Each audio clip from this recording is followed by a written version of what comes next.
So my name is Helen. I'm 36 and I'm a volunteer for Endometriosis UK. I started my periods quite late. I was 14. By the age of 16, I was having a period every other week. And I went to my GP who put me on the contraceptive pill and said, "You've just got irregular periods, the pill will regulate that." So that was age 16. Aged 25, 26, I then started to get pain the week after my period. So my periods have always been beautiful, 4 days, fairly light.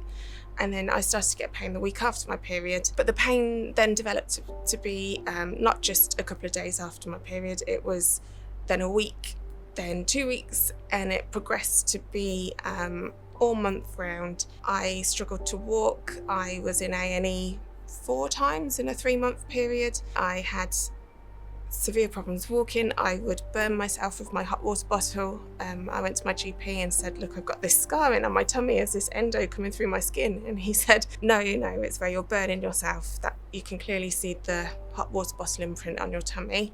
I was under the care of a general surgeon in 2011 and I wrote him a 4-page letter with my pain and symptom diary. I cried on it while I was writing.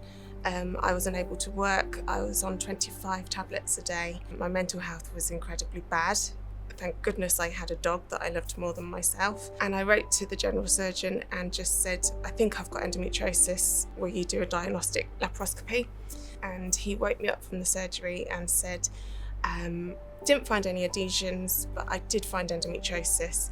And he tapped me on the leg and said, "Good luck." I was then put on Zoladex, which is puts you in a medically induced menopause. It's a temporary menopausal state, and I had horrific side effects from that. It was winter, I could go out and I could melt the snow. The hot flushes were incredible, and no one really told me that's what was going to happen. It was just an awful 6 months of my life. I then had surgery in 2012, which relieved the pain somewhat. Then I had the Mirena coil put in later on in that year, 6 months afterwards. And then I was okay for a couple of years. I lived in Australia and I lived very well. I lived a lot. I just wanted to live while I was able to. So I've since had 3 more surgeries, 2015, 2018, and another one 2019. And endo just is part of everyday life. I get insane bloating, which is why I'm wearing a dress. I can't wear fixed jeans. I haven't been able to wear jeans since 2011. At my worst, I struggle with the pressure of a seatbelt across my tummy because the pain is too much. I have migraines, insane ovulation pain. But at the moment, in terms of the endo situation, I'm managing. Since 2011, I would estimate that I have not earned in excess of £60,000 because of not working, my reduced hours. Then on top of that, you've got the financial commitments. So I take supplements to try and help my body as best as possible. You've got the hot water bottles, the heat pads. It's expensive to be chronically ill. So the mental health impacts of endometriosis is often not discussed and it's underrated. It knocks your confidence, your self-esteem.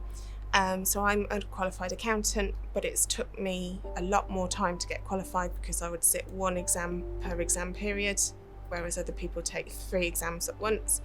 It affects your how you view your body. It affects the jobs that you go for. It affects how much you believe in yourself. It affects what you commit to in terms of planning a wedding. I can't plan my wedding because I don't know how bad I'm going to be at the time. However, the longer your diagnosis time goes on, the more people will tell you it's in your head. And trust me, we know our bodies and no one on earth would go through this for fun.